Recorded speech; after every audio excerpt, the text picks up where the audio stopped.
Welcome to episode 11 in this series covering AQA's GCSE History Unit, America, Opportunity and Inequality. If you haven't watched the previous videos in the series, I'd recommend going to the #HisTV YouTube channel and watching those first. Now, if you've watched the last couple of videos, you'll have heard me mention President Kennedy and President Johnson and their role in the civil rights movement. We're going to look much more closely at their policies generally in America today through the question, what was the impact of President Kennedy's New Frontier and President Johnson's Great Society? Now, there are 5 key areas we're going to cover in this video. We're going to have a look at Kennedy's New Frontier and work out what that was. And then we're going to specifically look at the New Frontier policies.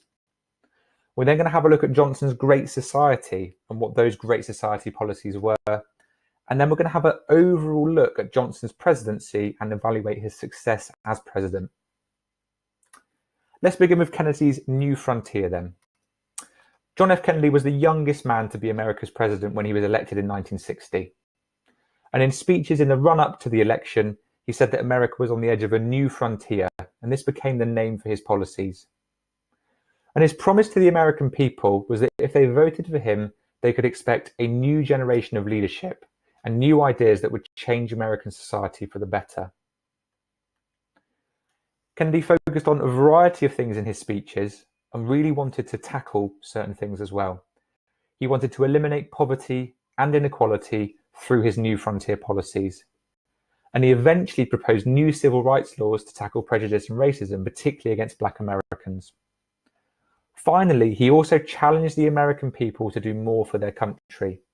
It wasn't about what the American government could do for the people. It was about what the people of America could do for their government and for their country. Finally, he was also a very ambitious man. He wanted to conquer science and space by putting a man on the moon. For those of you that have studied the Cold War unit, you will know that the relationship between capitalist America and communist Russia at the time was getting worse and worse, and there was an arms race and a space race to see who could be the first nation into space. And so funding to America's space program increased. In 1961, the first American did indeed travel to space.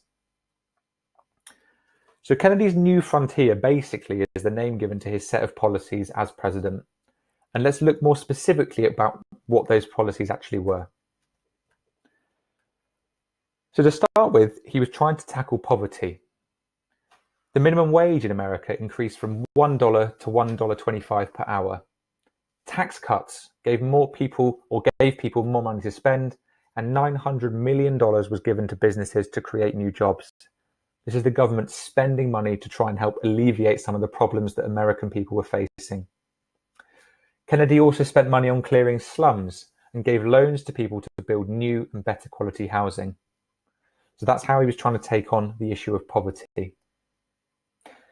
He also really wanted the American people to become better educated. Many young Americans joined something called the Peace Corps, and they were sent to work as teachers and nurses in poorer third world countries, particularly countries under the threat of being taken over by communism. Kennedy wanted young, bright, talented Americans to go out and represent capitalism around the world in these poor countries so that they would remain America's allies. Training schemes were also set up for unemployed people, trying to get unemployed people better education and so into work. In terms of welfare and the health of the people, the Social Security Act increased benefits for the elderly and unemployed. Money was also raised under Kennedy for research into mental illness, and Kennedy planned a new system of healthcare insurance for the elderly called Medicare. Now, for Kennedy, as a Democrat, many of his policies were blocked in Congress by politicians, particularly from the southern states, particularly Republicans, who refused to support his plans.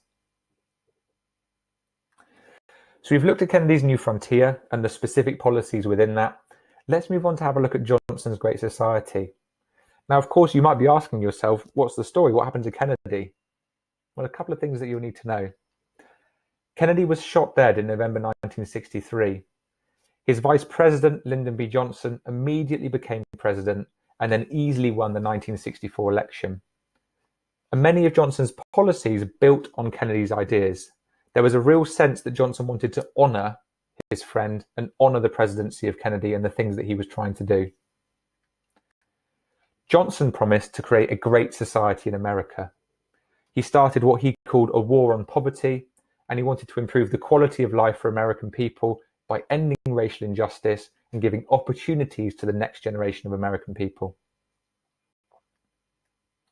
Now, Johnson had a very interesting, particular political style.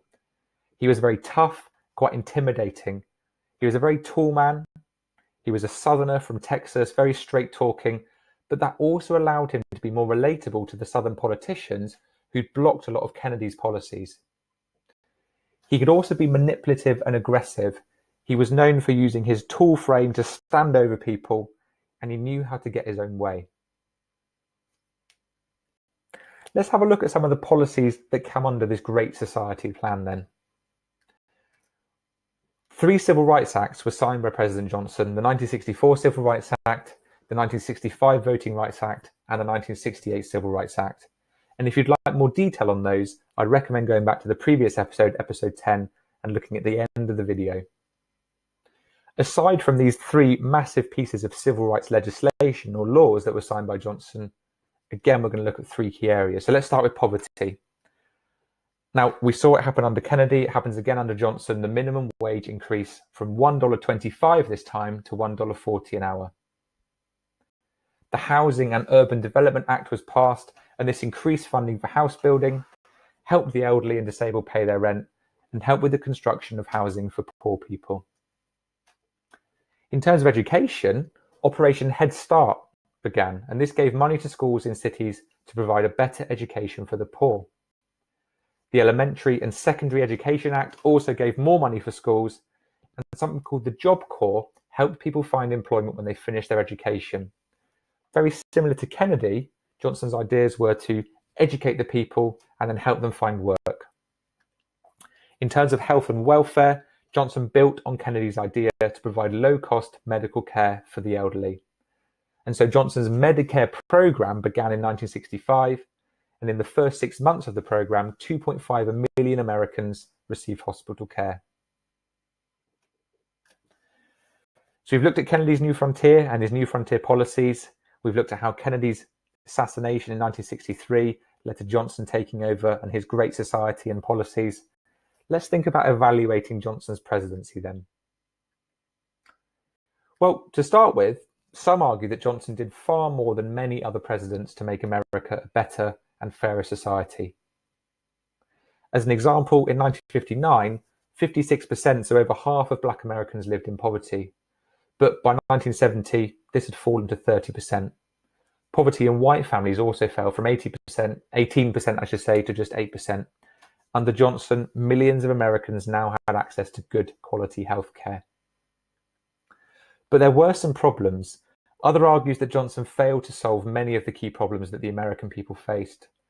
By 1968, unemployment was rising. There were big riots in the poorest areas of some cities. And of course, we can't really mention President Johnson without mentioning the Vietnam War. And those of you that have studied the Vietnam will know a lot more about this already. Johnson is also famous for escalating America's involvement in the Vietnam War. Under previous presidents Eisenhower and then Kennedy, America was very, very slowly getting involved in the war, but never really sent troops. But almost as soon as Johnson became president, he committed America to a full-scale war. The war quickly became incredibly expensive and incredibly unpopular, and Johnson was accused of neglecting the needs of the American people because he was spending so much money on the Vietnam War. And ultimately, Johnson decided not to stand for re-election in 1968 because the popularity of the war was so low.